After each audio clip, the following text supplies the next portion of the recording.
But Dad, isn't it time for illegal ham in the face? But bro, where's the banjo?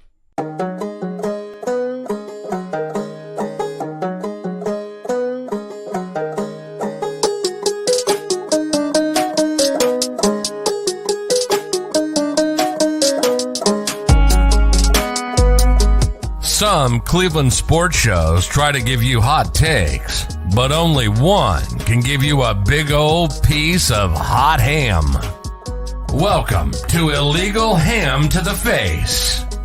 Talking all Cleveland sports. And don't forget our Fat Boy Tuesday, where we also ham it up with some fun food topics. Without further ado, let's serve up some ham. Here are the Ham Boys. Fatty, Big Bri, and my cousin Vinny.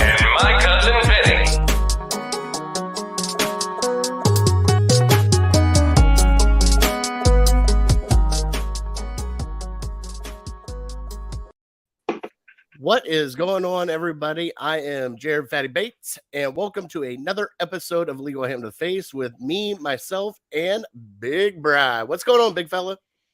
What's happening?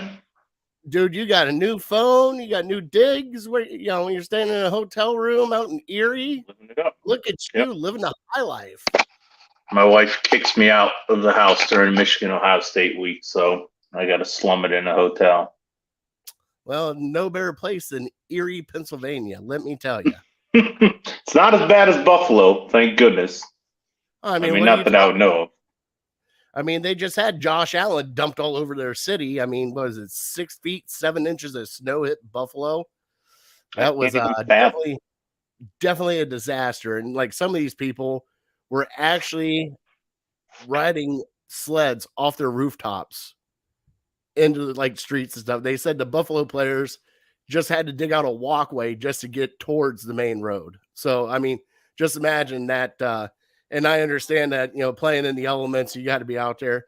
Yeah, nobody expects 6 feet of snow, and especially overnight, they already had 4 feet before they woke up Saturday morning. So, going to happen that way. Talking to some people from Buffalo, they said it took them 4 hours just to get out of like the Buffalo area, and then like another 4 hours to get to Detroit. So, man, you got to be committed. Yeah, I don't know. Maybe if the Browns were Super Bowl contenders, I'd probably do that. I would be too. He was saying, he's like, well, I just left my wife and daughters back home to shovel everything out while I went and watched football. So I'm like, yeah, can't argue with you there. Yeah, that's messed up. But I would do it too. Mm-hmm.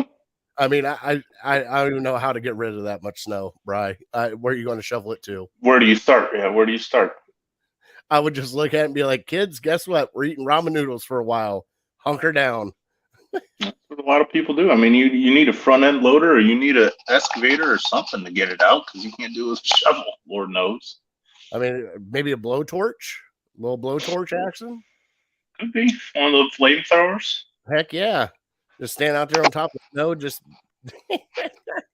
I can only imagine. So, Bri, how was your trip up to Detroit? You actually did make the trip up to Detroit. Did you have a good time?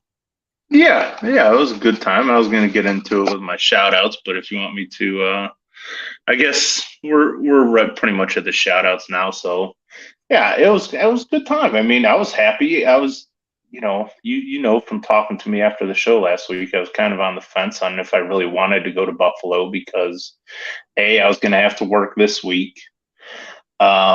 B, I didn't think the Browns really had a shot at winning. And then C, like the third strike was this giant storm they were talking about. So like if one of those three didn't happen, I was all in for going. But all those three happened. I'm like, man, I don't know if I want to go. And so going to Detroit, it was a breath of fresh air, even though the Browns still didn't have a chance at winning. But yeah, my shout out was going to be just for the city of Detroit. And, we had a great time, went to the MGM on Saturday. Went to the Tin Roof to do a little tailgating. It's a bar. They had, a tent out there with live music and everything. And just the people at the stadium, couldn't have been nicer, couldn't have been better service. And I know me, if you tell me on Thursday that I have to work on Sunday and I was planning on having that day off and then I have to turn around and work again on Thanksgiving, I'd be a little upset. So, but they were great, and yeah, I tipped my cap to them. It was kind of a thankless job, in the service industry. You don't really remember when you have good service. You only remember when you have bad service. So, yeah, I tipped my cap to all of them. I thanked them for their efforts and giving up their Saturday or their Sunday to put on a show for the Browns and the Bills fans, and it was a good time. I'm glad you had a blast up there. I was kind of worried seeing everything when they finally moved. What's really funny is we did our score predicts. They moved the game. I picked it 9-3. I'm like, oh yeah, they're not moving the game. Let's play in the Blizzard 9-3. They're like, oh no, we're playing in a dome. I'm going to backtrack a little bit and change my score a little bit. I think I get a little audible, a little hot route. That's fine. Yeah, we don't have to count this week. I don't care. No, it's all right because I actually picked the Browns still to win, and they sucked it up, which we'll get into. The only shout out I really got today is, thank God Mother Nature gave it to Buffalo and not Cleveland, because the way it was setting up, I mean, if it would have hit Cleveland, we would have got a lot too. And, out at work, we only got, I think, maybe 4 inches, 5 inches. I know north. Not bad. Ashtabula got hit pretty good, though, with the, I think they got about a foot. But yeah, we kind of got lucky with this storm because, I mean, 6 feet of snow, especially lake effect snow. And if you guys have never been in lake effect snow, it is something unreal. And the only way I can explain it is you could be driving down the road and it's sun shining, and then you just get one cloud and you're just screwed. That's the only way I can explain it. I don't know how they can predict lake effect snow now, to be honest. I mean, beyond my wildest imagination. I mean, it used to just be like, well, we're not calling for much, but then this came out of nowhere. So, yeah, they're earning their money, the meteorologists, I guess. Well, especially when you got the wind currents and see where the wind's blowing. That's all you need to know. Got Jose out there sticking his hand out the door. That's not that bad. That's not that bad. Could be worse.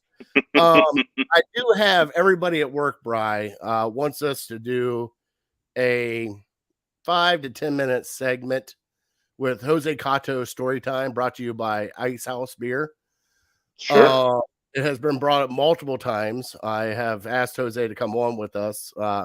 We might do that along with Justin for a Christmas special, because I think it'd be absolutely amazing to have story time with Jose Cato.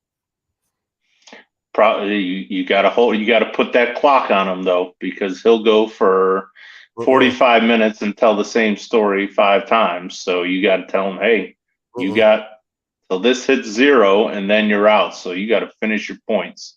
We call that a filler in this business, Bri. And if he can fill in 30 minutes, let him go. Shoot, we could do a show every night then. I know. It'd be great every night, especially having his picks. That'd be the great one right there. Just hearing his picks. Be like, oh yeah, that team, Jerry. You know that team. That team with the rookie. That guy. That team. Yeah. Jones, Smith, Davis, whatever his name was. Yeah, Jerry Jones. No. He doesn't play though, Jose. No. I know, but his team. That team. Yeah. You're Jerry. Yeah, I'm Jerry. I forgot. I'm Jerry. By the way, everybody, our show is brought to you by Hero Keel and Lake Erie APA. We're getting ready to close out the, I think, fall session, whatever the heck this is.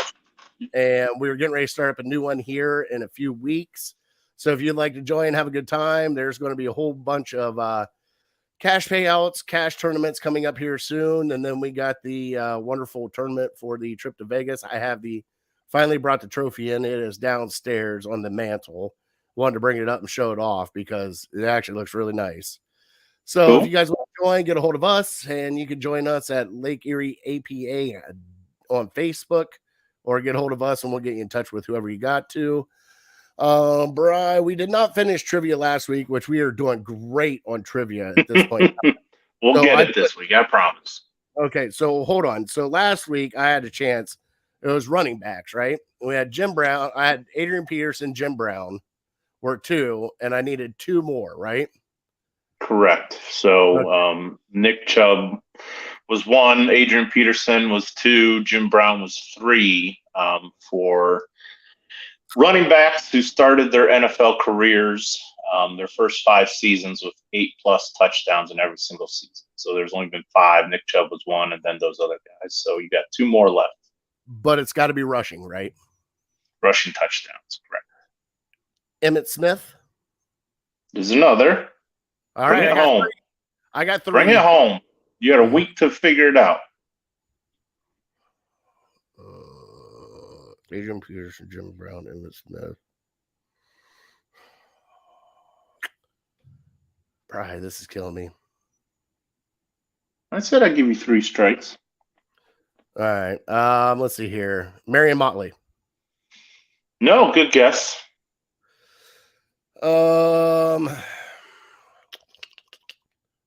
See, the thing that's throwing me off is rushing touchdowns. You think who's that? Marshawn Lynch. Nope. There's strike 2. There's so many great running backs over time. So I mean, you could guess any of them, and they'd all be a great guess. Let's go with a newbie, Derrick Henry. Good guess. I think he didn't. If you remember, he didn't play much in his first year or 2. Remember, they had DeMarco Murray, so he split time with them. The other one, Barry Sanders or OJ. Right. All great guesses. Walter Payton, another great guess. It was actually LaDainian Tomlinson. I was expecting him to be more of a pass catching, because with Rivers and everything else, I wasn't thinking him. Yeah, I mean, yeah, there's probably 20 good guesses for that question.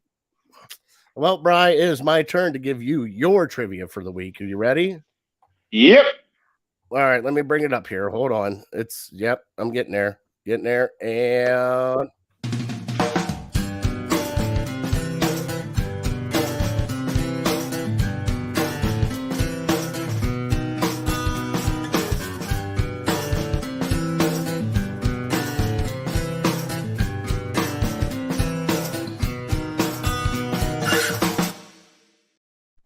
all right, Bri.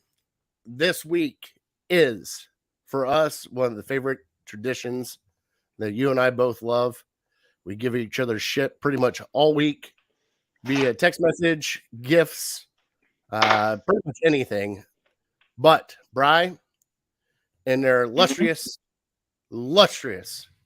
career, Michigan has had how many 11-0 seasons? How many times did they finish 11-0, or how many times did they start 11-0? Start 11-0. How many times did they start 11-0? Oh, been 11-0. Probably not much, because they haven't been playing 11 games for very long. Let me give you one hint, okay? Mm-hmm. There's been 3 of them in our lifetime. Okay, that's a good hint. I mean, I'm sure you're going to get it, but just let you know where the game's at, because we're having a blast, and Michigan, skated by Illinois, and Ohio State definitely skated by Maryland.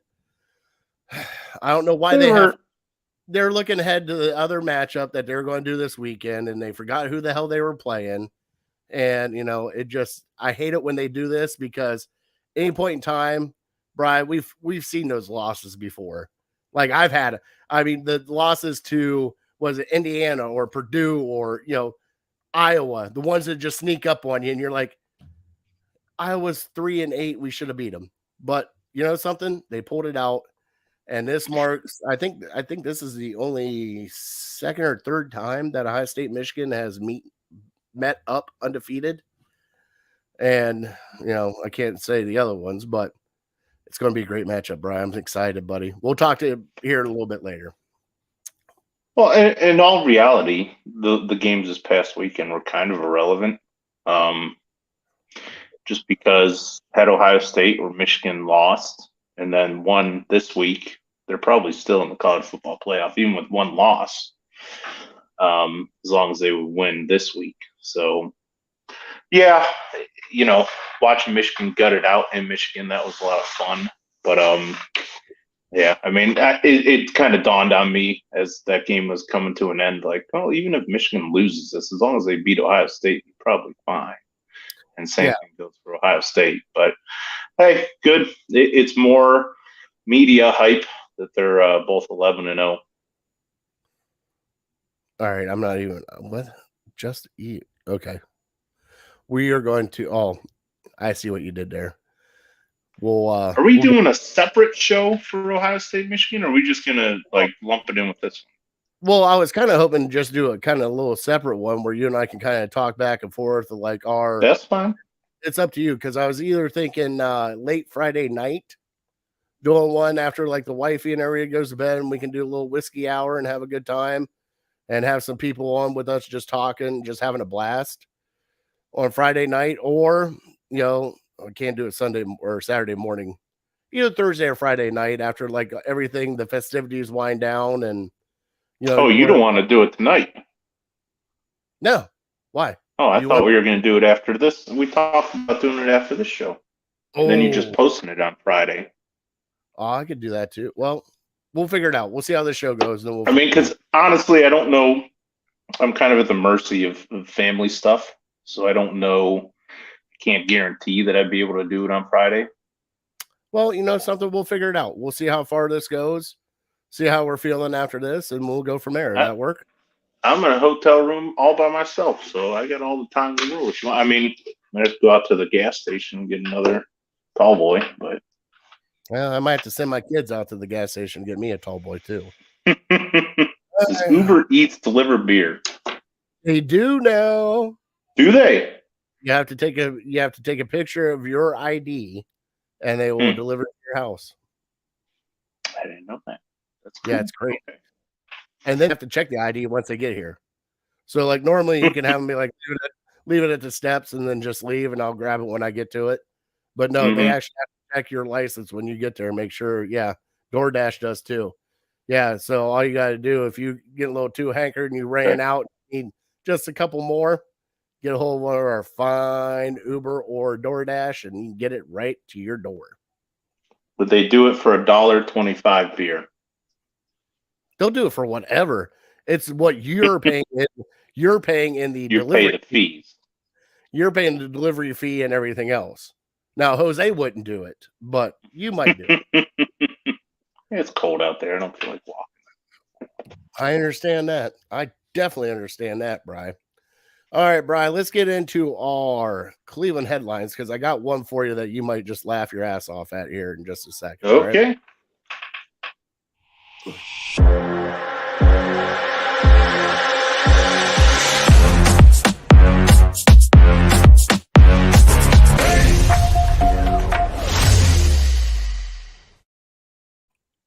All right, so your Cleveland headlines. The Cleveland Cavaliers finally won a game last night. Gutted one out against Atlanta.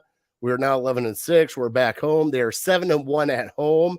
The Cavs are starting to get healthy and get back to good graces.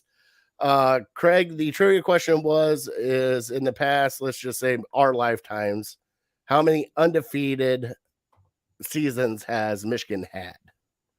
Or 11-0 seasons. So, all right. So, Bri, also breaking news today. Some drunken bastard on the Cleveland Browns field started doing donuts with a utility vehicle. Oh yeah, turfed up everything. Just started doing donuts everywhere. So whoever that was, I could feel your frustration. I understand why you did it. You probably shouldn't have done it, but he took his own personal car out there and just started doing donuts. Not a personal car. It was one of like the carts, the panty wagons. Like our workmen's. I gotcha. Right. And okay. I did ask this because Matt actually sent me, or new boss Matt actually sent me the Twitter of like the guy, the picture of the guy on there, and I asked where Jose was at the time. Jose has come on and said it was not him. So it's not Jose. But yeah, somebody was doing donuts on the Cleveland Browns about the 40-yard line.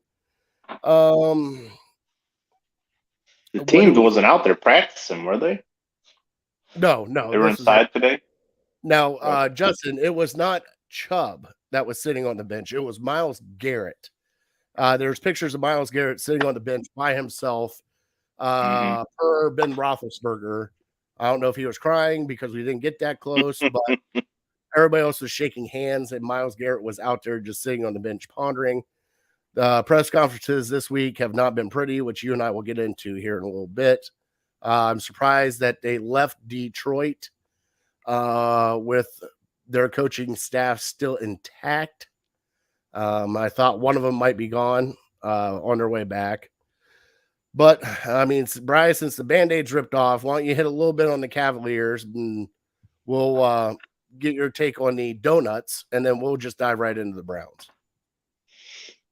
Cavs have kind of pulled it back together.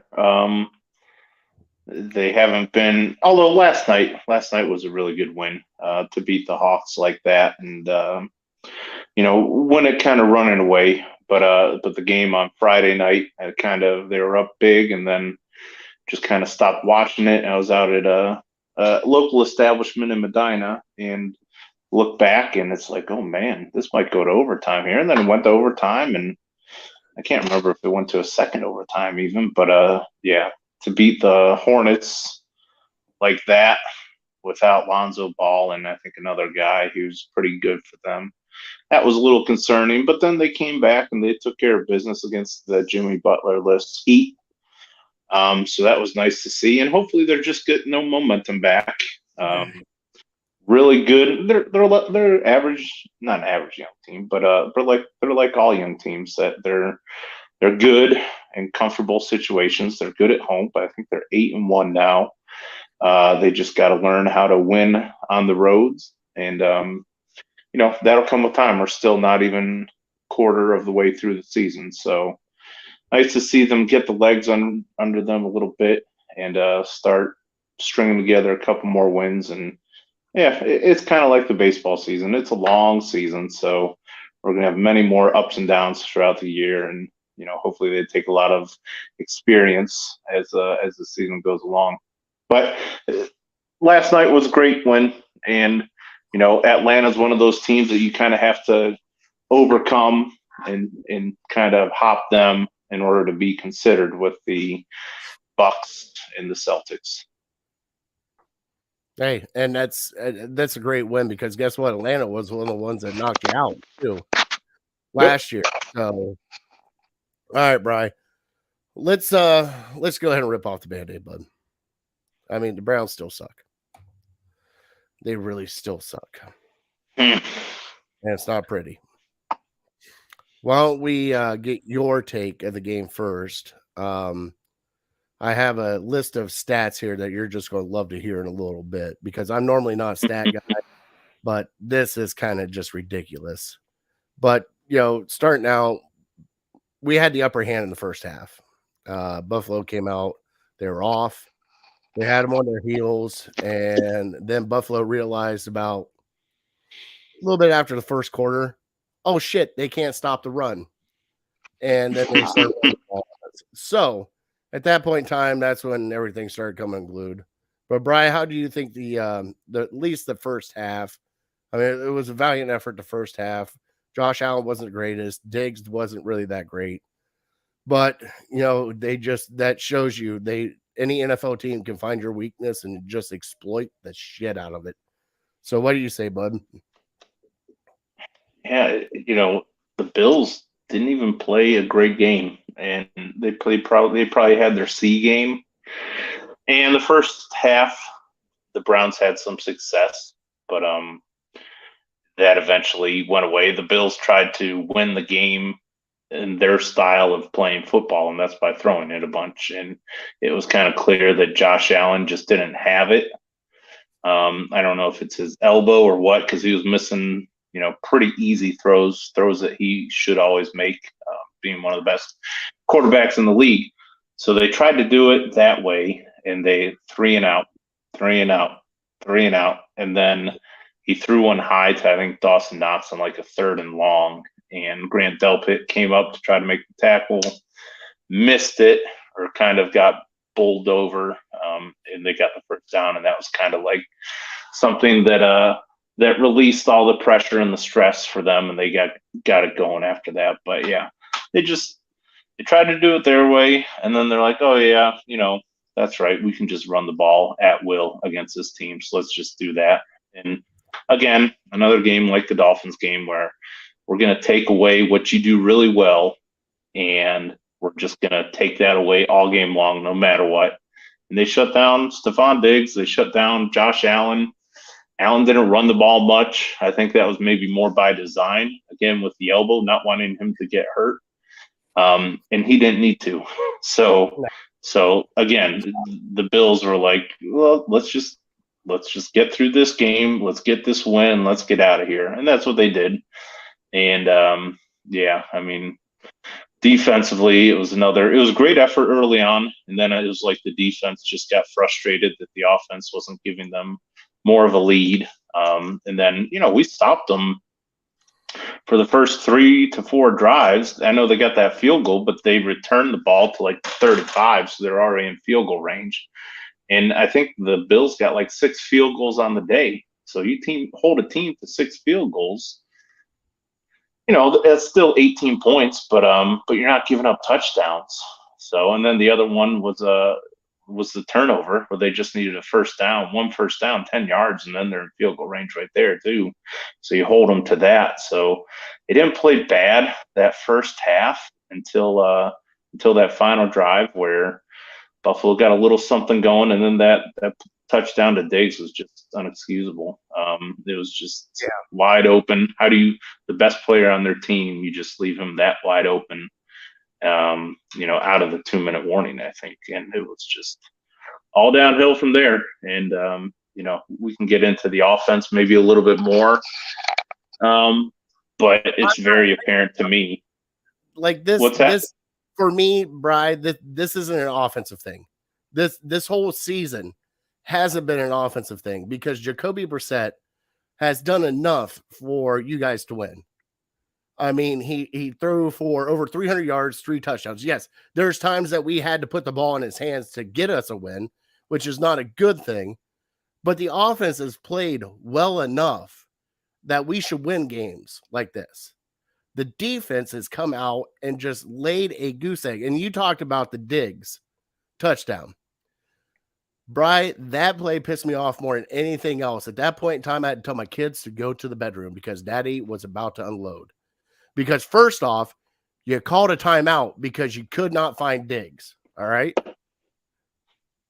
Call a timeout, bring it right back, and Diggs is wide open in the end zone while there's 3 of you in the secondary covering Gabe Davis.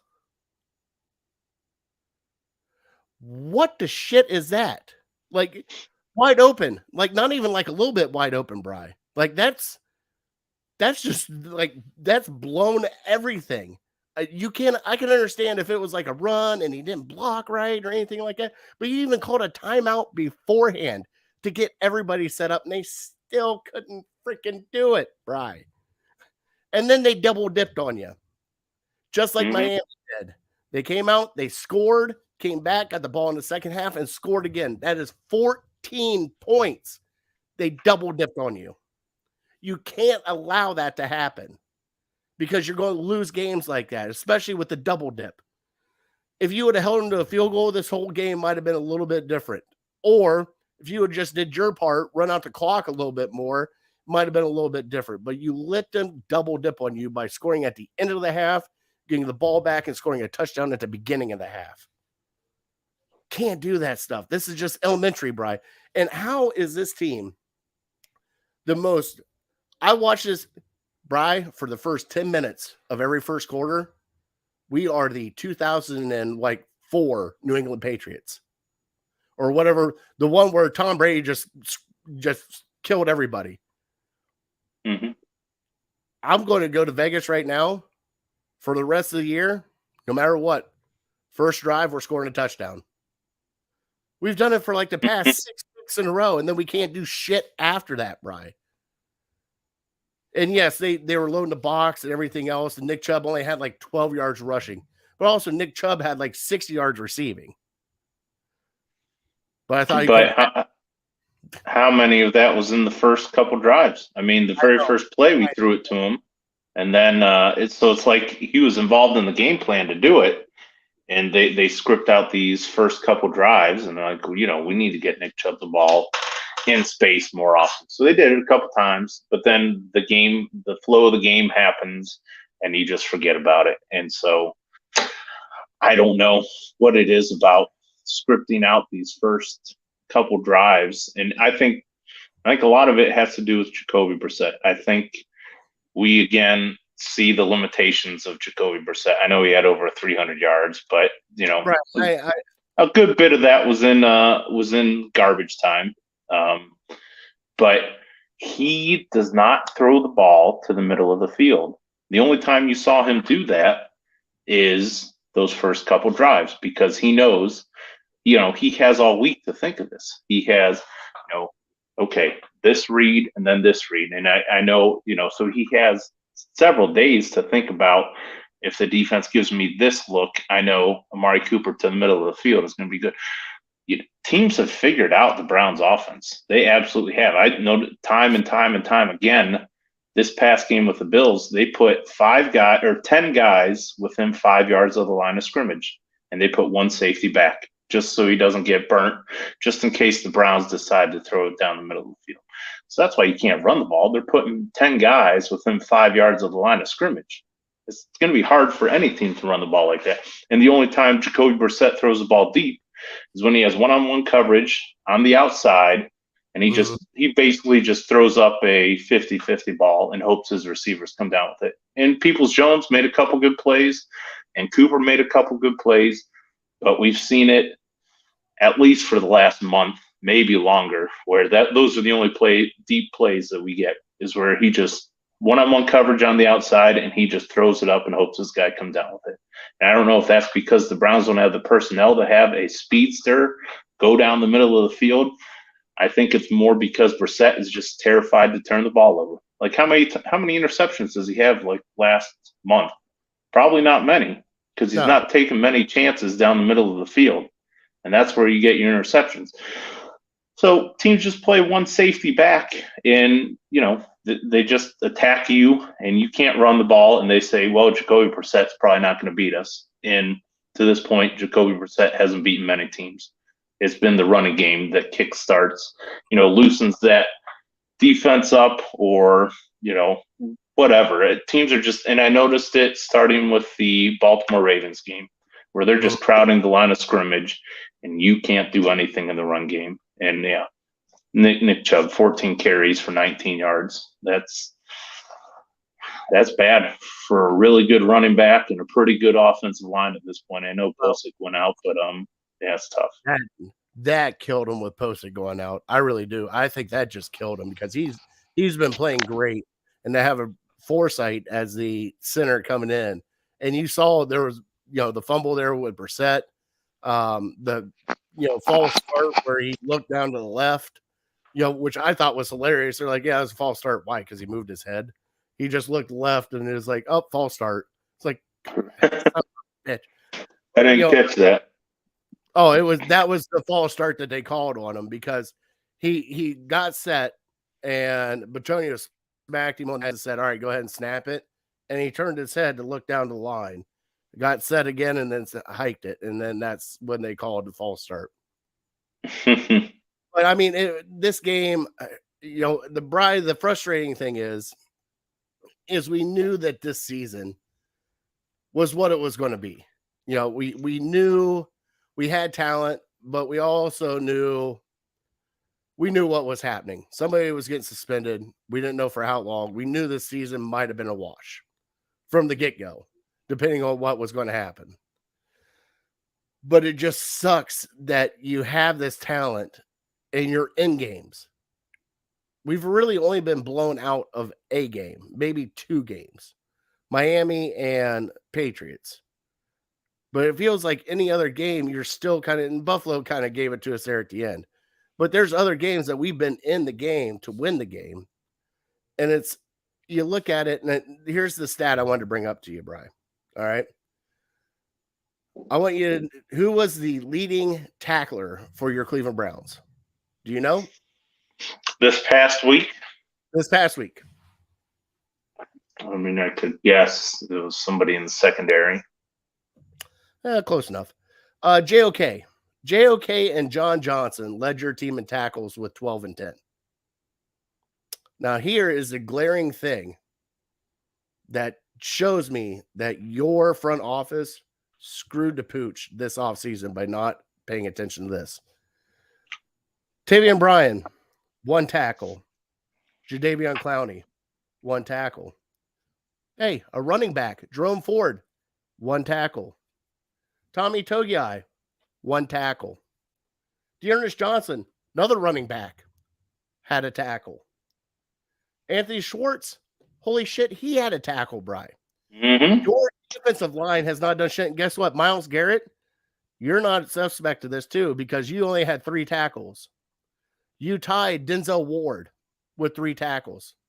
You had 3 tackles and 1 sack this entire game. Our defensive line is not cutting it at all.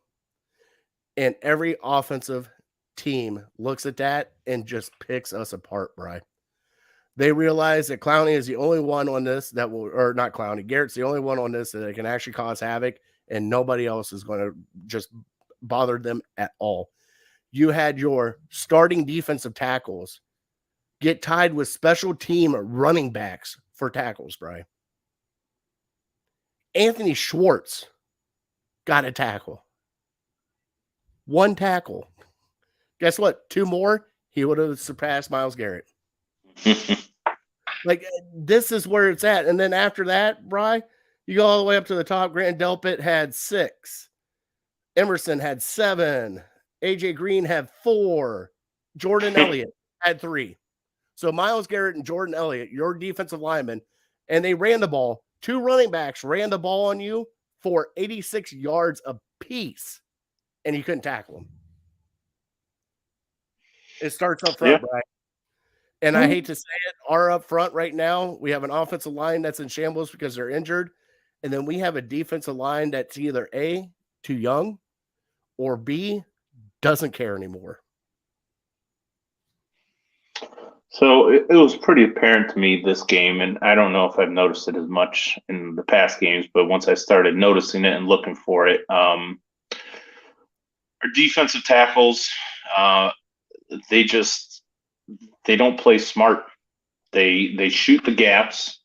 They get wherever they can get to and try to get up the field and get in the backfield, and then running backs just blow right by them. And the offensive linemen are like, "Oh yeah, the play's going over here. Sure, I'll let you go that way all day."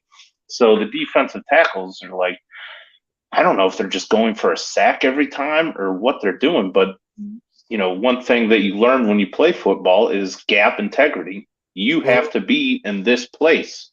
Your job as a defensive tackle is to basically, Take up a muddy up the line of scrimmage so the guys behind you can make plays.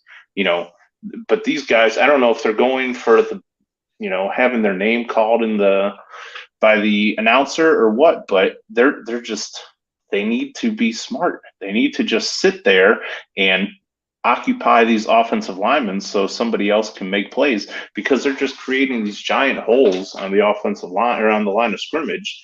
And, the running backs are running for 5-6 yards before they're even getting touched because these holes are just huge. And so it's like football 101. That's what's so frustrating, that you just need a big fat guy to stand there at the line of scrimmage and, hold a couple of offensive linemen.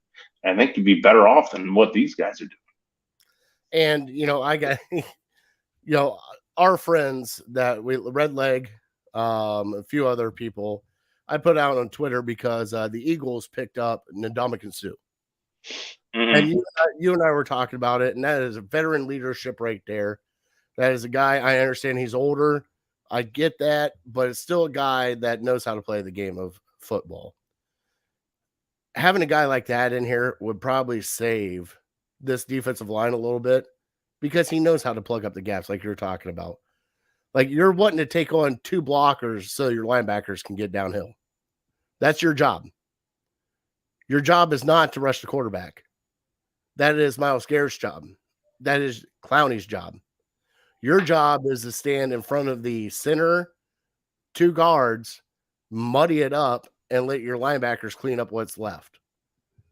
I don't understand how hard it is for these guys. And the things that you're saying, Jake Burns already blew him out on that. He's showing tape where the guy's crashing down, because the offensive line's just giving it to him, crashing down towards the center. And guess what? They're running right off his left side, right out the gate. And it's like, dude, stop crashing down. Just stay where you're at. Nope, still crashing down. It's like, what is going on here? And we can see it. Everybody else can see it. So now I get to play a fun game with you, Bri. Mm-hmm. With all the talent we do have on defense, is Joe Woods our defensive coordinator next year? I've been a defender of Joe Woods last year, when they started rough, kind of like this year, and then they kind of got it together. So it's nothing personal with him, but I mean, at this point, I think is just too far gone. You can't have defensive performances like that. The Browns' rush defense is historically bad at this point. Oh. They're not just like one of the worst in the league this year. They're historically bad. And teams, I don't know if they're just so concentrating on stopping the pass because it's a passing league that they forget about the fundamentals. You have to stop the run first. Oh, yeah. So Joe Woods I think it's beyond reproach that it's time for him to go, and we need to look to do better. I don't know if we need to switch up schemes or whatever. Clearly our defensive tackles are not cutting it. I think all the defensive guys are getting frustrated with him. You can tell by some comments from Miles the last couple weeks and John Johnson that they're frustrated. They can't come out and say that. Delpit say something too. Yeah, sure. Well, so Delpit said something stupid though. It's like, you got to know where you're at and all. It was like, Delpit, just shut up. Like, this is your second year. He did play a good game this past week. I thought he did. He was in around the ball, but it's one of those things that I just think right now, what Joe Woods is trying to do with this defense doesn't need right now. This defense needs dare I say, a Greg Williams approach to them to kind of like fire them up and light the fire in them, because I don't think Joe Woods does that. I don't. The way this coaching staff is built is they're not that rah, go get them boys coaching staff. Everybody's kind of like laid back. They're quiet. They don't get upset that much. And I really do think, especially for this defense, with these players we have on this defense, you need a guy to grab him by the face mask and say, let's go. It's time to go now. And get them going that way. Because what they're doing now, Brian, I mean, blown coverages, everything else that's going on with this defense. And it's the little things, Brian. It's not major. It's the little things. And little things comes back to bad coaching. And Terry Pluto said the best. At this point in time right now, with this defense, yes, we have a lot of talent. We've paid a lot of guys. You get rid of Joe Woods now, you figure it out if it was the coach or the players. And at that point in time, you can make changes however you have to make them. So if Joe Woods is gone now, they bring in whatever, the defensive players want for defensive coordinator, however it goes, and the guy behind him. If they still play like this, you realize it's a culture thing and it's the players and it's not the coach. Okay? But as of right now, something's got to change, because 3-7, Bri, we didn't think it was going to be this bad. We thought it was going to be bad, but 3-7 bad. Like, we were thinking maybe one more game. You and I both picked around 500, just kind of hover it. Nobody picked 3-7, Bri. Nobody did. And guess what? Pittsburgh's beating you. Detroit's got a better record than you right now. Detroit Lions. Yeah. To the point of, firing Joe Woods at this point, what do you have to lose? How could your defense be any worse? Exactly. We give up 40, 45 points a game. We give up 200 yards rushing. I mean, yeah, I don't think this defense could be any worse with anybody else as the D coordinator. So why not do it now? And then give yourself some time to think about who might be good to replace him. But yeah, I'm telling you, I think this front office and Kevin Stefanski and Andrew Berry, going back to the Deshaun Watson situation, they kind of have an agreement that this whole year is going to be a shit show. So let's just get through it. Let's try to do our best. And then we'll really start evaluating you guys in 2023. And it's not what fans want to hear, but I would be very surprised if Andrew Berry or Kevin Stefanski lose their job this coming offseason. It would have to be just a complete debacle with Deshaun Watson the next month and a half. And the other thing, like I'm with you. I don't think they lose their job. I think they're going to ride it out with Deshaun Watson. The other thing, though, is like for this fan base, though, Bri, I mean, it's almost like we made it to the playoffs, Bri. Here's your piece of cake. You like the cake? Look at the icing. Tastes good, doesn't it? And then they give you this and they just smack the cake right out of your mouth. And it's like, okay, why'd you do that? Because this cake is better. You're going to like this cake more. But yeah, you already let me bite into that cake. And it tasted okay because we made it to the playoffs. But now you're giving me a different cake. What if I don't like that cake? Like, you know what I mean? Like, it just... I'm hungry now. I don't know what you're talking about, but I'm hungry. But I mean, it just, the way everything's been handled with this team has just been, it's honestly, it has been a shit show. And yes, the other thing that I want to see next year, Alex Van Pelt has been here underneath Stefanski ever since they started together, right? So this is going to be next year's Alex Van Pelt's 4th year with Stefanski. Mm-hmm. Stefanski, I know you have done some great play calling. I know you have done a lot of things. It's time for you to be a head coach. It is time for you to come out and just be a head coach, not an offensive coordinator. You need to be a head coach.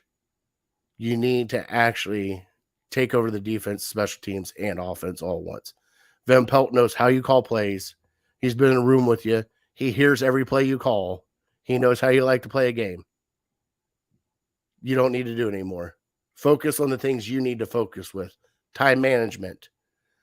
Players coming in and out. The little things you need to focus on that you have glaringly just not seen. I think it's time for him to step away from calling plays. Be nice. I'd be on board with that. Unfortunately, I think the only way that happens is if Haslam comes down himself and makes a change right there and says, you have to do this or you're going to lose your job. Or somehow Paul DePodesta does that, because I don't think Andrew Berry is going to do it. Andrew Berry doesn't hold people accountable. How many draft picks that has he made that haven't performed and they're still on the team? I don't think Kevin Stefanski is going to do it.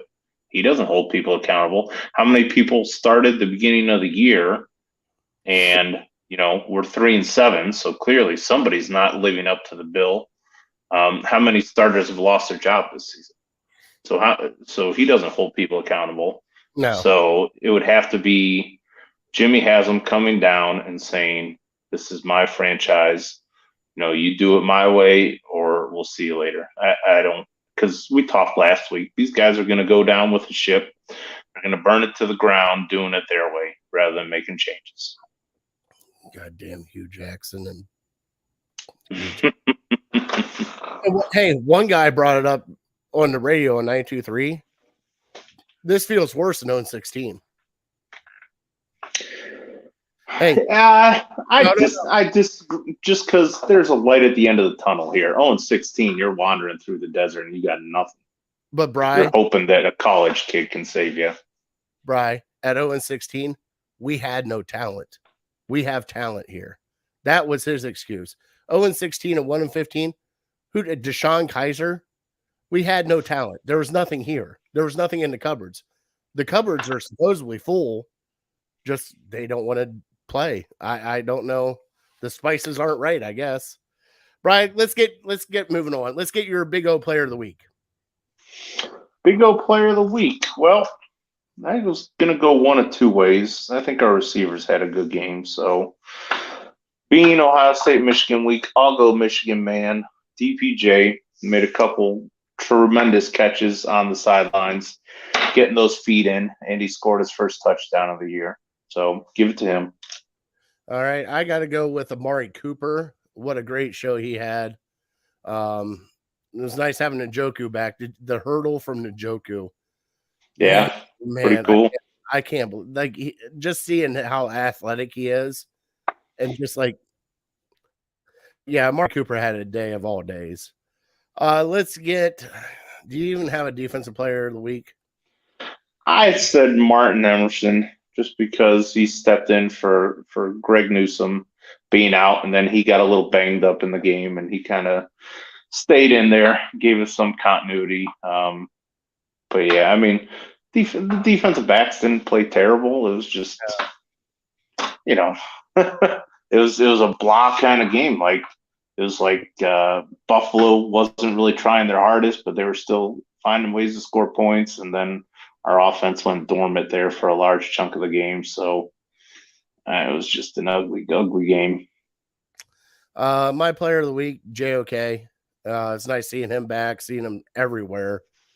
And the only thing, I see him tackling Bri and everything else, and it's also we need a big thumper for a linebacker.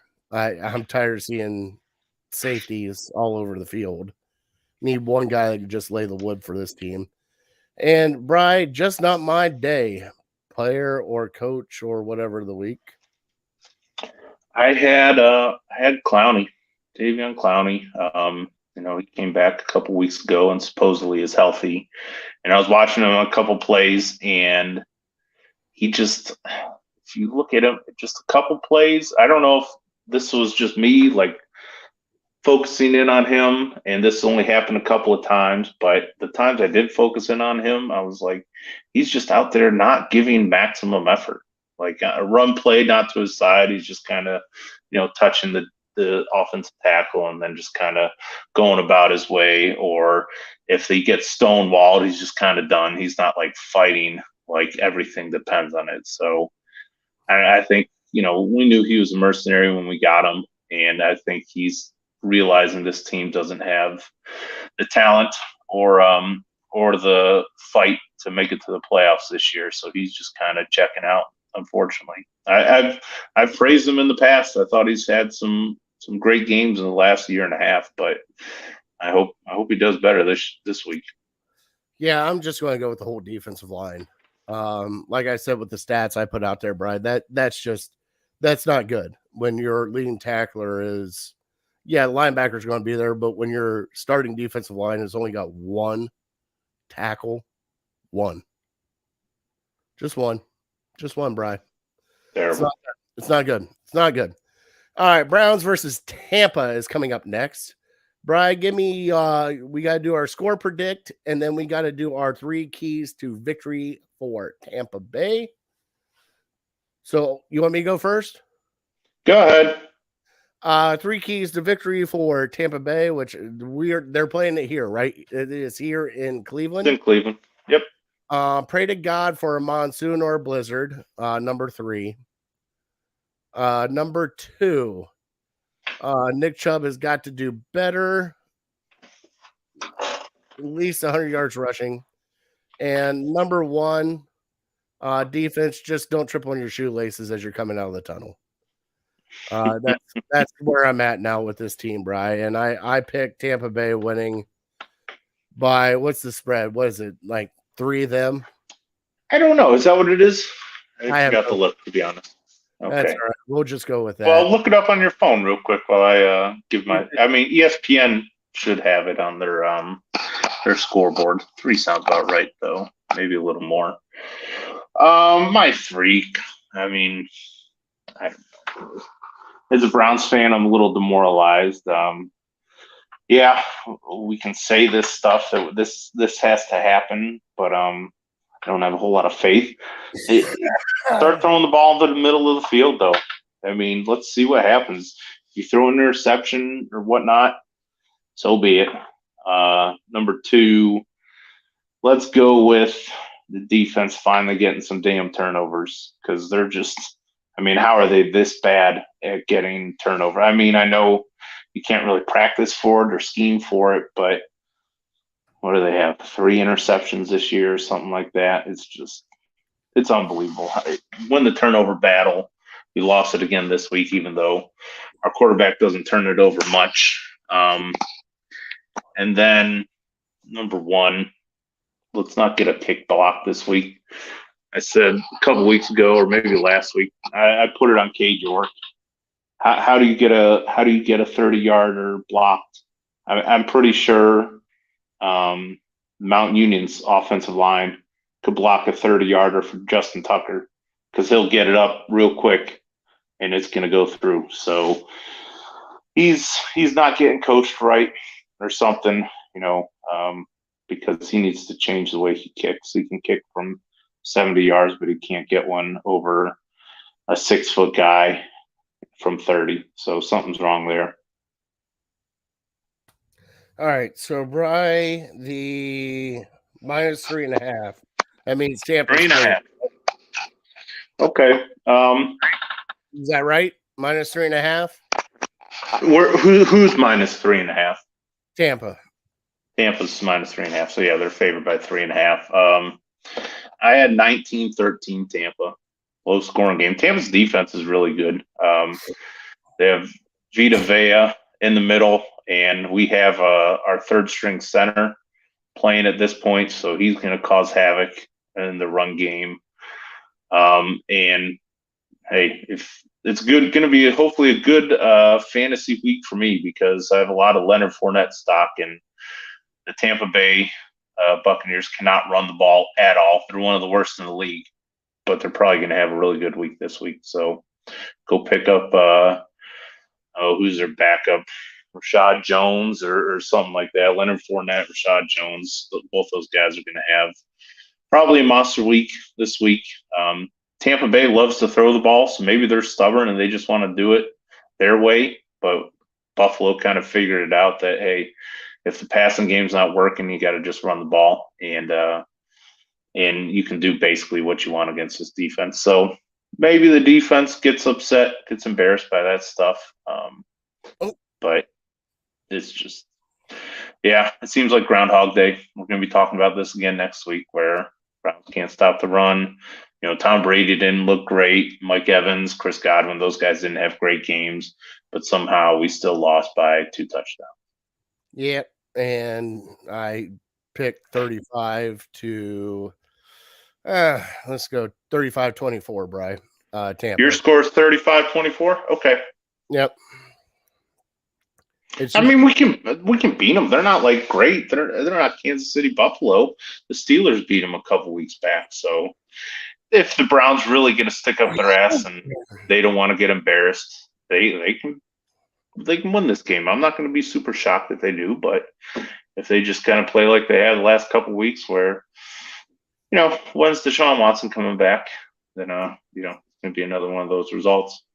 Yep. All right, buddy, you ready for Fat Boy Tuesday? Sure. And now it's time for Fat Boy Tuesday. All right, Bri. I put out there on the Twitterverse and the Facebookverse, what's the worst Thanksgiving food? All right.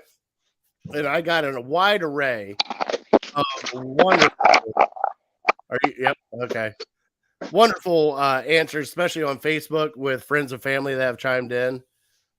We have had the only reason why I brought it up is everybody loves Thanksgiving. Justin, I know you're still watching. Thanksgiving is amazing. And it is a food smorgasbord from pretty much sun up until sundown because you're just picking at it all day. Whether you watch football, whether you watch the Christmas Story, however you want to watch it. But I wanted to get everybody's take on the best and worst of Thanksgiving, especially the worst. So now that Bri is back with earbuds in, Bri, what is your worst Thanksgiving food? because we have had the list has gone from green bean casserole, succotash, cranberry sauce, all that stuff. Oyster stuffing was brought up, that's a lot of people make oyster stuffing. The other thing was brought up, mincemeat pie was brought up. Sounds terrible. But I mean, there's a lot of things that go with Thanksgiving that are good, and some things are bad, and some things are just kind of overrated. Okay, now everybody puts on a great spread, but I'm going to tell you my worst Thanksgiving food. All right, Brian, are you ready for this? Sure. There's always one family member that brings it, and whoever's listening to this, you can hate me forever long you want to hate me for. Whatever bastard brings a veggie tray to Thanksgiving dinner, you are the biggest asshole in the world. And I say this, no. I say this because everything else about Thanksgiving is just a glutton of food. I mean, you have sweets, you have starches, you're just trying to get fat. That person's bringing a veggie tray to make themselves feel better for getting fat the entire day, going, well, I had 2 pieces of celery from that veggie tray. Don't bring a veggie tray. So you're not even going to narrow it down to green bean casserole or corn or broccoli, cheddar. You're just saying all vegetables. They just have to go. Gotta go. They gotta go. Not all vegetables. No, I said veggie tray. Now I love green bean casserole. There's where I'm at. That's like one of the worst for me. No, I'm not a huge green bean fan. And you know that I can't stand mushrooms, so I think it was made with cream and mushroom, right? Mm-hmm. The French fried onions are great, but green bean casserole, do away with it. The other things you mentioned, I'm on board with all of that.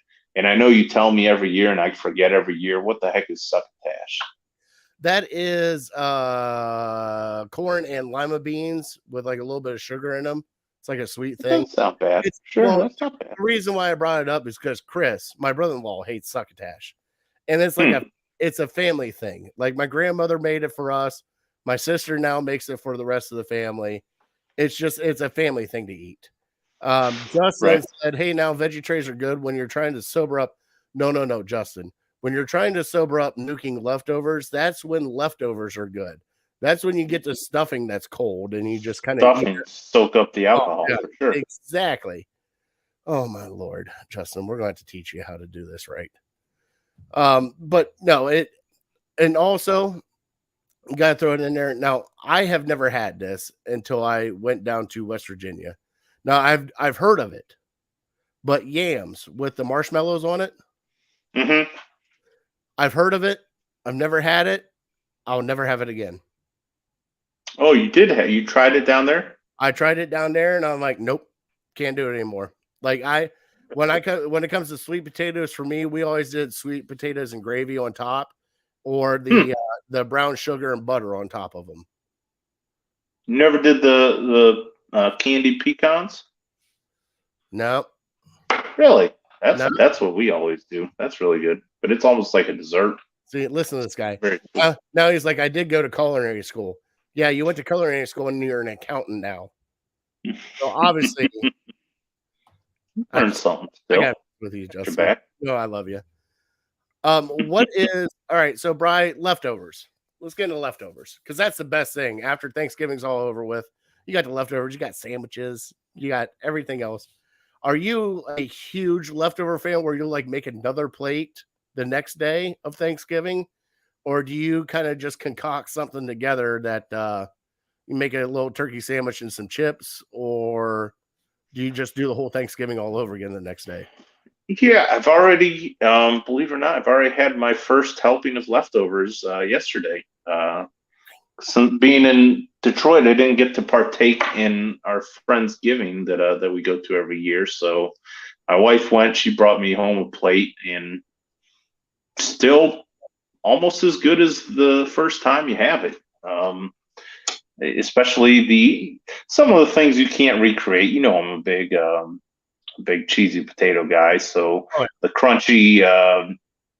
crunchiness you get from the cornflakes obviously is not going to be there. Cooking them again in the microwave, and the stuffing loses a little something, but yeah, everything. It's not just a turkey sandwich. I really would just do a turkey sandwich. It's just recreate the whole thing, throw it in the microwave for 30 seconds, probably still cold, throw it in for another 45, pull it out, and just crash on the couch. All right, white meat, dark meat. White meat, dark meat, too greasy, fatty, whatever. I mean, I hear that my wife tells me that's where all the flavor is, and I trust her, but I've always been a white meat guy. Now, does your family do the wishbone? We used to. Growing up, I remember it very vividly on both my mom and my dad's side, but I couldn't tell if they still do it. It's been probably 15 years, 20 years since I remember seeing it happen. Now, after Thanksgiving festivities, all right, does your family play like board games? What do you guys do for Thanksgiving? Because, like, for us, as soon as everything's kind of cleaned up, everything's off the table, we start playing cards. Mm-hmm. So it's either euchre or Hazy or hand and foot for us. But I know a lot of people play board games.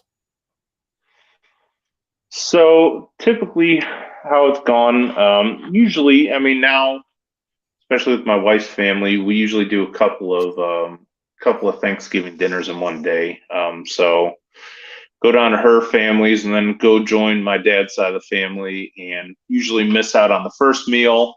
But we have the tradition of doing the turkey bowl, and it's kind of in jeopardy this year because it might not be as well attended as years past. So I don't know, but usually play a little football game for an hour, hour and a half in the street, and then come in, and then we do appetizers, just to kind of switch it up rather than just doing the same dinner that you had 5 hours ago. We cook a bunch of appetizers and stuff, and actually that's my favorite part of Thanksgiving. My aunt, my cousin, they do it right. They do appetizers that I don't get any other time of the year. Hanky pankies, you know what hanky pankies are? Oh, yeah. With like the cheese and the sausage on the rye bread. They're from Cincinnati, so they do a skyline chili dip. They do a Reuben dip. I'm trying to think. They do like these Lord. what are the chow mein noodles with like butterscotch and peanuts? I don't know if you ever had those, like bird nests. So that's like a handful of things. Then they do a few more, and so I just mow down on that. That's my favorite part. And then we eventually get to board games, probably maybe card games or something, and hang out, watch whatever football game's on, and then kind of slowly fade away into a deep dark sleep until the next day, probably around 11 o'clock, 12 o'clock, maybe. All right, Bryce. So closing out Fat Boy Tuesday, when you walk into that Thanksgiving spread, what is the one thing that you're excited to see when you get there? Let me first say my wife's macaroni and cheese, and she's just started doing it maybe the last 3 years or so. But it's become a huge hit with her family, so now she has to keep doing it every single year. As far as my family goes, my aunt makes they're mashed potatoes, but she puts so much sour cream and cream cheese in them. They call them, it's like they're better than mashed potatoes, so we call them holiday potatoes. And man, they are phenomenal. They're a little bit thinner. They're not as thick and dry as like regular mashed potatoes, but only get them at Thanksgiving time. So I always look forward to those. My cousin makes my grandma's rolls that I don't know what the heck the secret to those are, but again, only get them once a year, and they're phenomenal. I have like 10 of them. All right, Justin said his grandmother's orange Jello salad. Hey, I'm not. Yeah, that sounds good. That does sound good. My favorite thing is like, all right, I'll give you my top three. And one is all together. Deviled eggs or pickled eggs. If I see those, it's like I'm like a kid in a candy store because those I'll pick at before anybody else gets to them, and I get slapped all the time. And especially when they're making them, they're like, "I had 12 here." I'm like, "No, you didn't. Put another one down." No, I had 12 here. No, you didn't have 12. The other thing, my mom's pumpkin roll. Gotta go with the pumpkin roll. Oh, You know yeah. what pumpkin roll is? Oh, so good. Best in the freezer or the fridge, best served cold. All right. And the number one thing for me, Bri, is my sister's noodles. Okay. So for us, she got me started. It's been her thing for like years.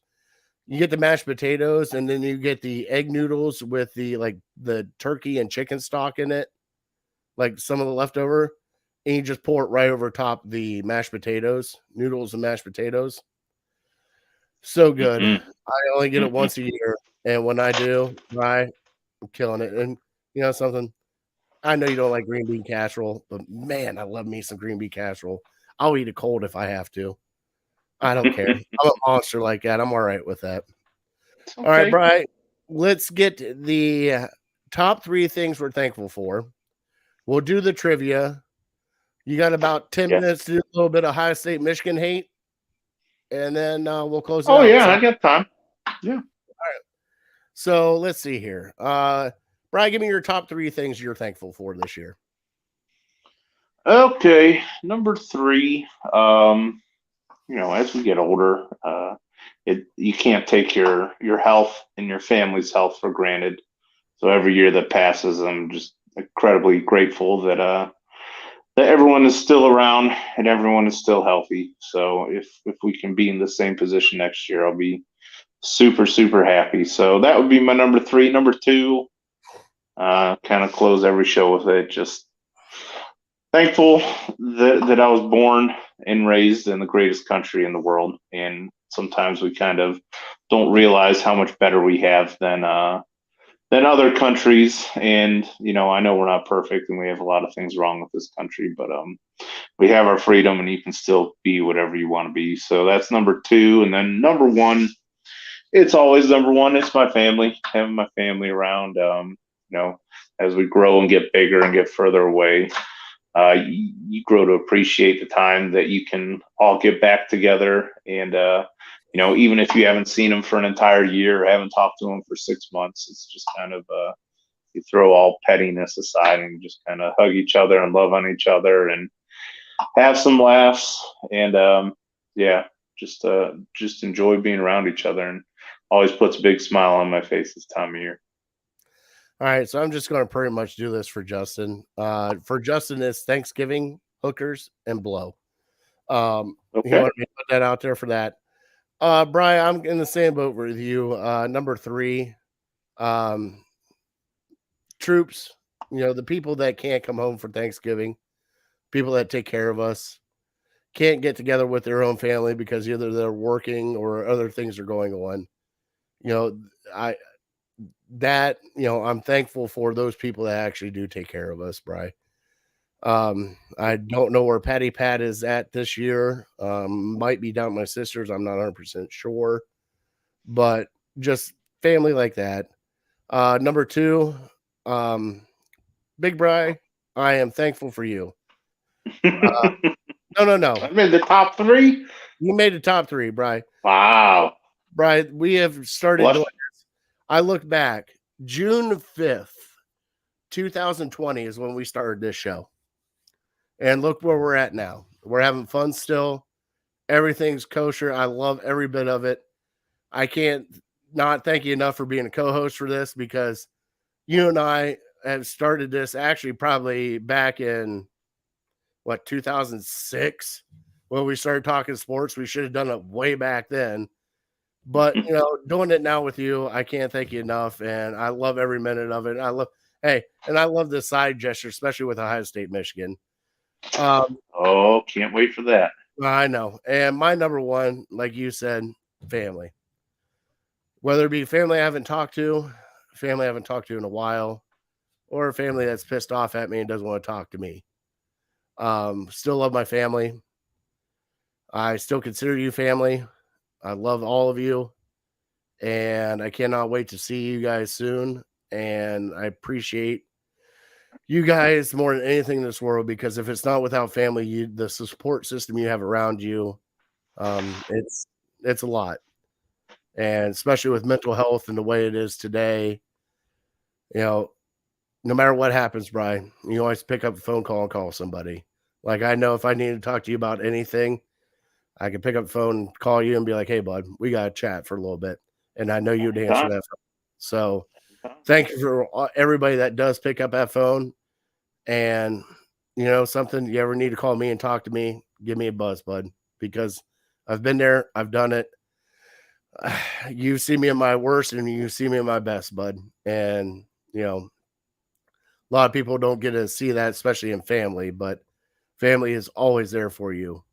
No matter what happens, no matter bad, good, or indifferent, they're always there for you. So please get the chance to call your family, tell them, happy Thanksgiving, hug them, love them, because you don't know when you get that next chance to actually say it to them. All right, Brian, it's time for your trivia. Let's do it. Lifetime. Hey, I remember, Brian. I remember, Brian. In our lifetime, Michigan, how many times have they been 11-0? In our lifetime? In our lifetime. I feel like you may have given me a little Easter egg earlier. I'm going to say 3. You are correct. See, I picked up on that. 1997, Michigan went undefeated and National was champion. Co-national champions with the Nebraska Cornhuskers. Co-national championships with the Nebraska Cornhuskers. 2006, the game. And we're about to have it again here, Bri. 2022, Michigan's 11-0, meeting an 11-0 on Ohio State. Now, Bri, I do have to ask you, we're getting Ohio State, Michigan now, and everybody else can kiss my ass because it's our show. We can do whatever the hell we want. So, Brian, let's get into this. How is your Heisman hopeful running back doing? Did he blow his ACL? Get a little cramp? I don't think he blew his ACL, but I don't think he's going to play this week. One of the offensive linemen kind of let it leak, I guess, saying that they were going to be without him and everybody else is going to have to step up. So it's a huge blow. Like if Ohio State lost C.J. Stroud, it's kind of the same playing field, but it's football. Guys, you lose guys all the time. But you guys still have your quarterback. It'd be like us losing, Trayvon Henderson, which we have. And, you're losing your best. Michigan's losing their best offensive player. So, but you have Ohio State losing their best offensive player. But you have J.J. McCarthy and Harbaugh. He's not their best offensive player. Well, McCarthy's backup beat Ohio State last year, so that wouldn't be too much of a drop off. Plus, Michigan's backup running back Donovan Edwards didn't play last week either, and I don't know if he's going to play this week. So you might be on your third string running back. Oh man, I don't want to hear excuses from you. I'm not. That's not an excuse. That's just the truth. Don't want to hear excuses. Just like you barely beat Illinois. Don't want to hear excuses from you. I mean, that's literally not an excuse. I mean, their third string running back would be playing. If Ohio State had a third string guy and you said he was playing, you'd be correct. All right. So, Bri, how do you see this going? I mean, they are at the shoe. And, we're both homers. But we're also real about everything. All right. You're obviously going to pick Michigan to win. Mm-hmm. Right? You're not going to waver at all. No. I mean, Michigan and the Browns are kind of similar, I think, because it all starts with the run game.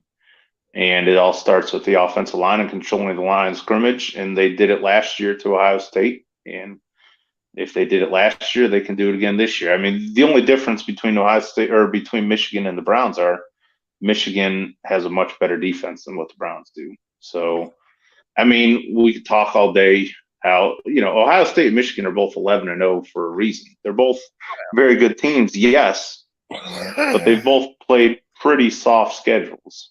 So,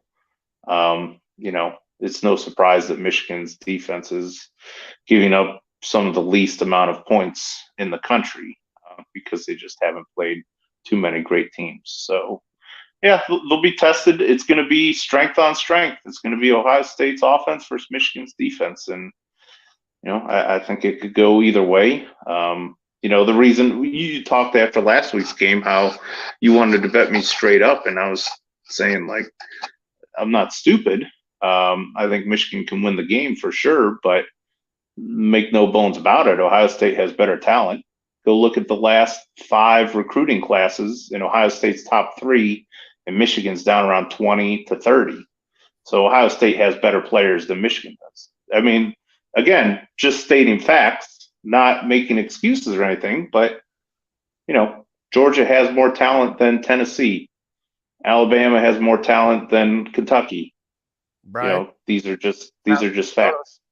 South Carolina does have more talent than Tennessee, and they fucking kicked their ass. So, yeah, right, and that's why you play the games, because stuff like that can't happen. So it's not like I'm saying just because Ohio State has more talent that there's a no-brainer they're going to win the game.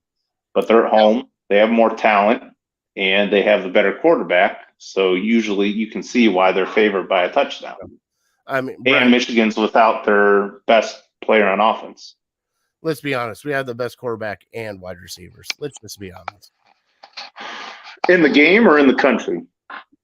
Probably in the country. Wide receivers, I might give you that. Quarterback. I'm not going to say quarterback, but I'm telling you what, Marvin Harrison Jr. I mean, you're losing the entire year. We haven't even played with our Heisman hopeful Smith and Jigba the entire year at all.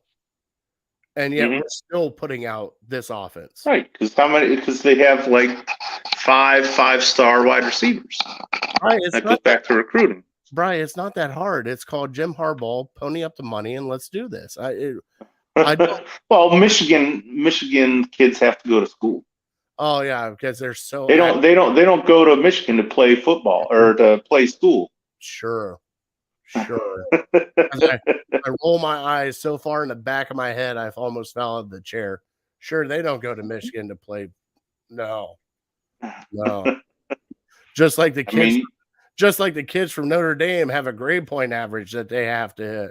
Sure, I believe that. I mean, I've never heard that, but I believe these kids are having different academic qualifications that they have to hit. No, I'm just expecting a good game, Bri. And I hope it's no fun when it's a blowout. It's fun when it's competitive. It's fun like last year. You and I gave each other so much shit about, you were saying that like it's been 1,000 days since, Ohio State beat Michigan, blah, blah, blah, blah, blah. I get that, Bri. But I give it to you because you actually did it, even though they dodged us on the COVID year because they're a bunch of bitches. I know people keep bringing that, like people wear that as a badge of honor, like that Michigan dodging during. I mean, Ohio State's beat Michigan 80% of the time or maybe 90% of the time the last 20 years. But like Ohio State fans want to keep bringing up the COVID year. I mean, I would just point to like the last 20 years.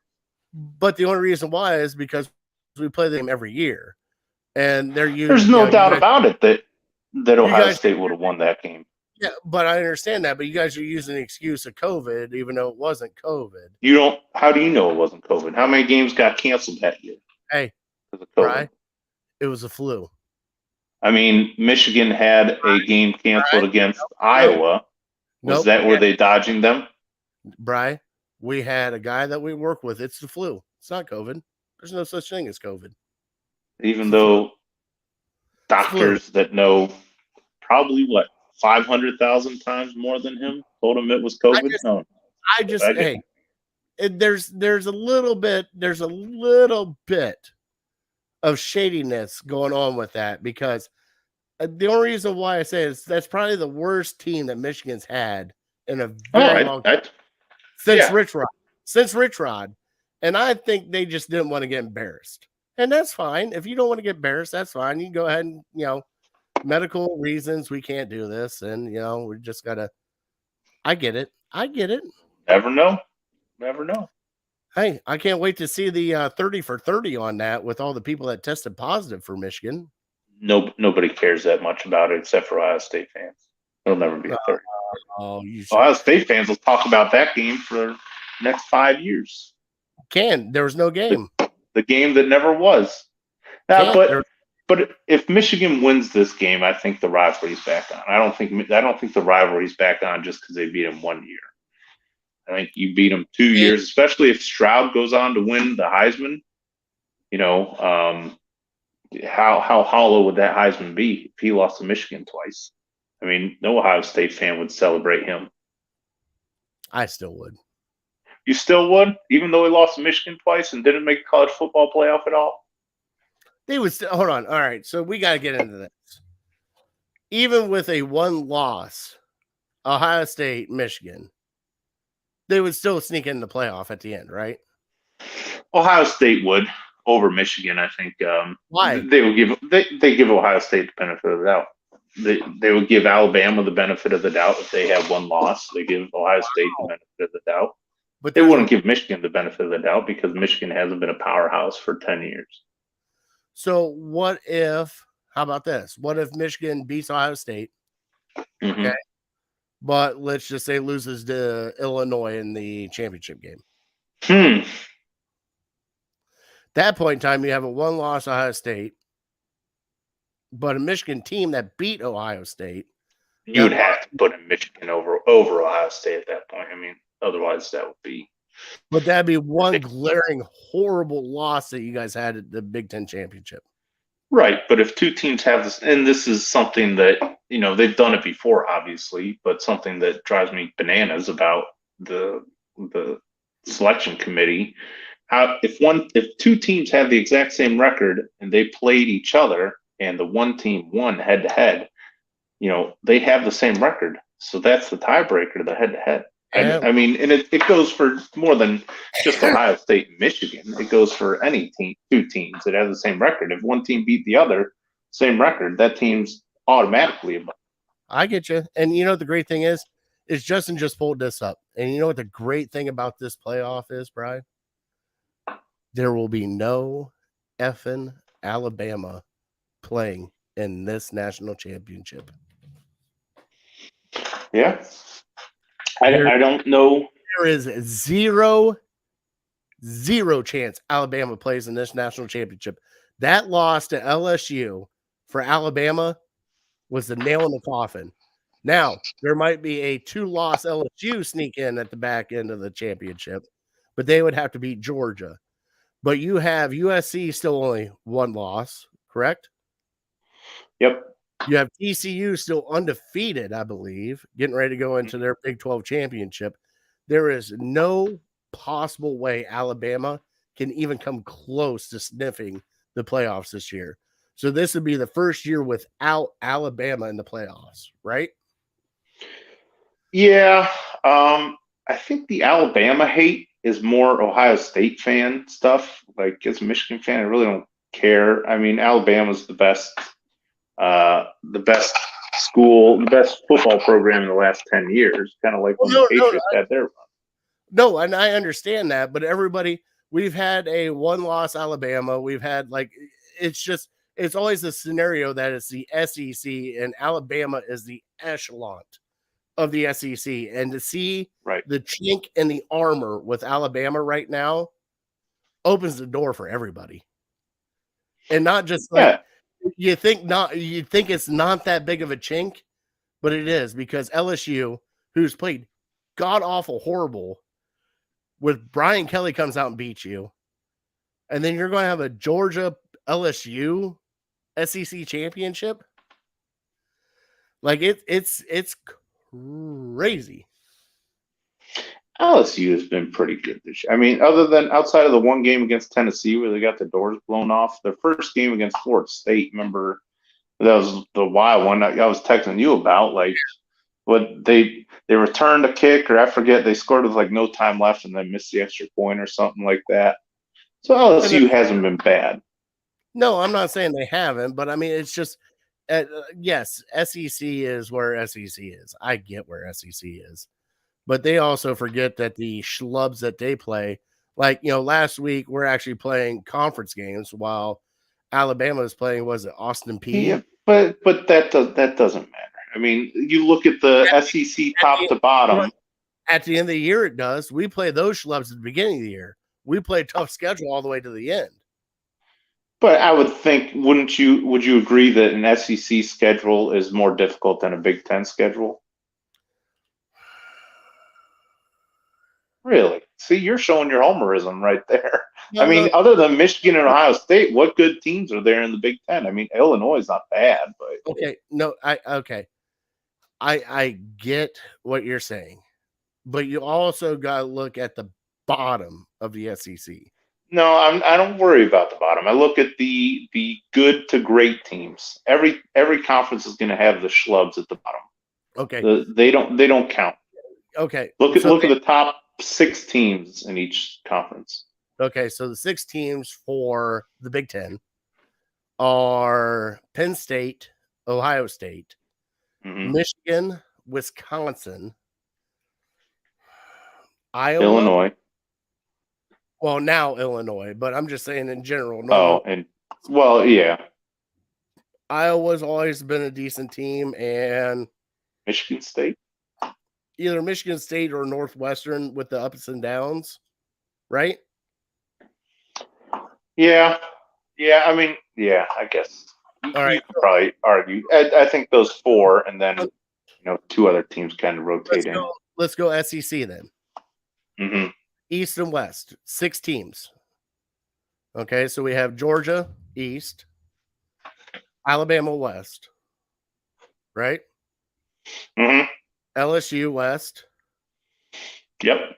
Who else on the East? Florida. They haven't been relevant. LSU.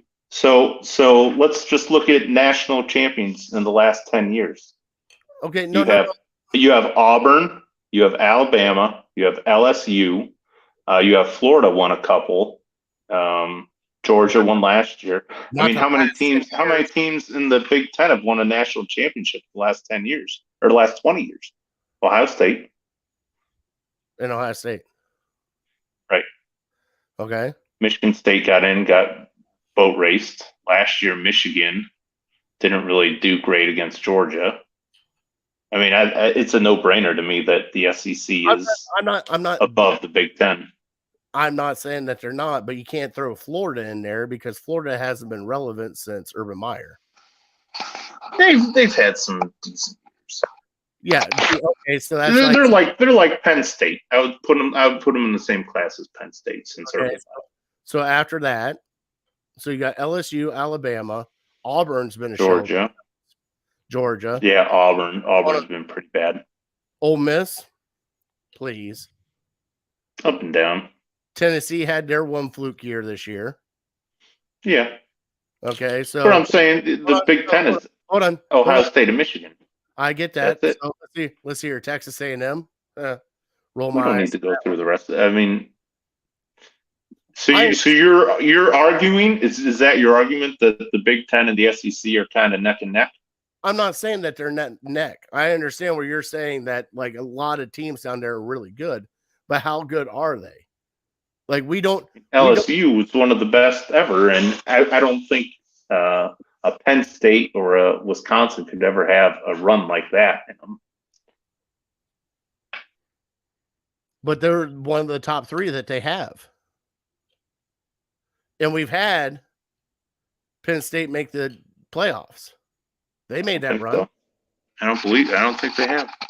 What, Penn State made the playoffs? Or was it Michigan State? Michigan State did with Connor Cook, but then they got blown out by Alabama. But they made that run, but they had to play Alabama, who was the top team there.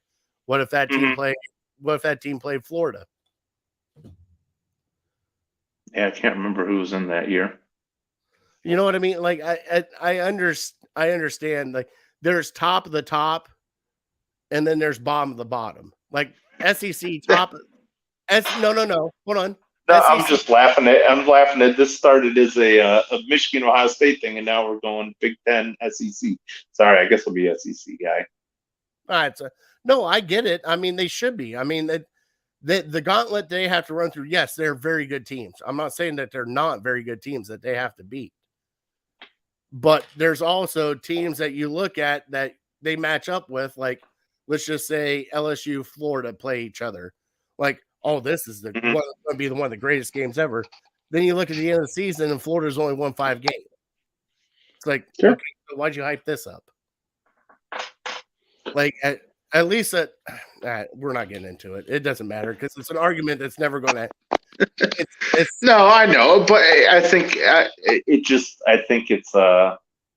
it's been under a microscope this year because the Big Ten is just literally at this point Michigan and Ohio State. Oh yeah, I know. Illinois is probably your third best team at this point. Because they gave Michigan a game. Michigan blew out Penn State. So I would, based on those results, I would say Illinois is a better team than Penn State. But Wisconsin's kind of down, and Michigan State's pretty terrible. All right, Homer, let's get our Ohio State-Michigan scores. And then we'll get off of here, and I can actually go to the bathroom, which you already did, Dick. Oh, good. You can go. I can just spew a lot of Michigan love while you're gone. Yeah, and we'll get blocked by the FCC, and it's just not good. It's not good, Bri. All right, Bri. Ohio State, Michigan this Saturday at noon at the Horseshoe. Do you want me to give you my score prediction first? Please do. Give me your synopsis of the game. I like Michigan's defense. I think without their running back, though, you're asking J.J. McCarthy to do things he cannot do, and that's pass the ball. And with this revamped Ohio State defense, I believe I'm going to pick Ohio State 31, Michigan 21. Okay. That's fair. That's a good score. I did see something like if Ohio State scores 30 points, they're like 70-0 or something. Did you see that on the it's crazy in the Maryland game? Yeah, that's nuts. Well, I mean, they scored 28 last year against Michigan, so they're close to 30. But yeah, the hope is that Michigan has figured something out, whether it be against Ryan Day or against C.J. Stroud. And sounds like maybe weather might potentially be a factor again. So I think that benefits Michigan because Michigan's the physical team. Michigan's the pounded out team. Ohio State's the finesse team. Throw it to their athletes and let them make plays. And so, yeah, it's going to be a big loss with Michigan not having the running backs, but I'm kind of leaning on the offensive line to make some plays and create some holes. And certainly Ohio State would be wise to just try to shut down the run and let McCarthy beat them. But McCarthy does provide some value with his legs too. And he's a Michigan guy. He's grown up hating Ohio State for his whole life too. So this means a lot to him. And I'll take Michigan, say 34 and Ohio State 27. Wow. Okay. All right, brother. Similar to last year. It'll be last year wasn't really close in the fourth quarter. I think this one will come down to the wire. I mean, think about the last time they were 2-3 was the double overtime game, right? With Harbaugh doing that and JT Barrett getting the sneak on fourth down. I mean, that was a hell of a game. So if you can have something like that again, sign me up. That's all I ask, Brian. Yep. All right, brother. Let's get out of here. All right. See ya. Bless them. God bless you. God bless America. Have a great Thanksgiving, y'all. All right. Happy Thanksgiving, everybody. Thank you for our troops and first responders for everything you do. And just like that, we're definitely uncorked, unloaded, and we're out. See ya.